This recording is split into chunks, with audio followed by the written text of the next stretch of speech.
என்னால் முடியல, டயர்டாக இருக்கு. ஏன் இந்த பொண்ணுக்கு என்ன பிடிக்கல? இந்த மாதிரி ஏன்னு அவ்வளோ கேள்வி இருக்கு.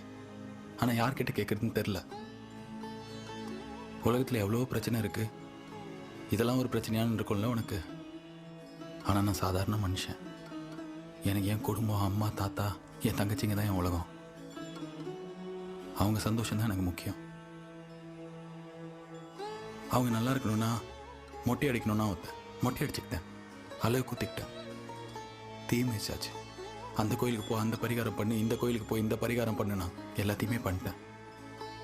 இனிமே என்ன பண்ணுறதுன்னு தெரில. திடீர்னு பார்த்தா பார்க்குற இடத்துல நீ தெரியற. என்கிட்ட ஏதோ சொல்ல வரேன்ற மாதிரி தோணுச்சு. அந்த பாட்டி சொன்னாங்க குலதெய்வம் கோவமாக இருக்கும்னு. உனக்கு கோவம் வர அளவுக்கு நாங்கள் என்ன பண்ணோன்னு தெரில.